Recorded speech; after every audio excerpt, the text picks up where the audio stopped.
All right, I want to talk to you a little bit about one of the probably more popular words that we find in church today. And for some clarity on it, I thought we'd look into the Hebrew text to find out about grace.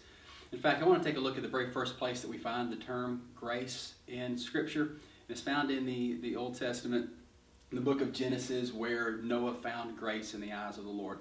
And so let's take a look and see what grace is and what was originally planned for. And we can find something at the very beginning of Scripture and what the meaning of grace is, because the very first time we see it, it's going to give a revelation of what the purpose of grace is, not just for that period, but for, I believe, all of eternity. So let's take a look at what grace is.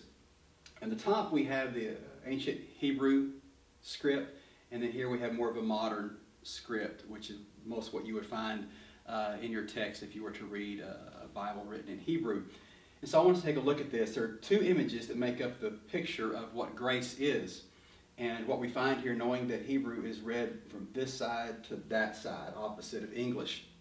We have a tent wall, a wall of a tent, and we have a picture of a seed sprouting up, coming up, just the beginning of the root phase. And so this is a picture, what grace is a picture of is a picture of a tent wall that covers the seed. And that was the intent of the ark. And so this is Noah's name. This is the word chen. In Hebrew, it's got that kind of a sound to it. It's chen. And we look at the word Noah. All it is Noah flipped around the other direction. So you just reverse the letters and you get the word Noah.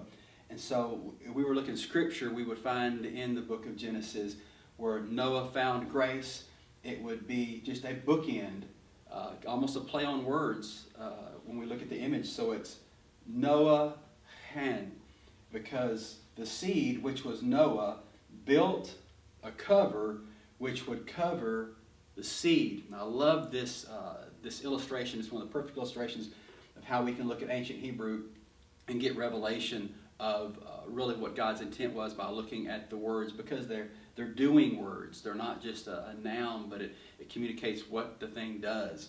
And so grace, what it does is it covers seed, and it is to protect it. It creates an environment. It doesn't allow things to get to the seed. And the purpose of grace is to protect the seed from other things, not to enable the seed to be superhuman and to be able to withstand on its own all of the challenges. Whenever it's in a seed form, it has to be covered and it has to be protected.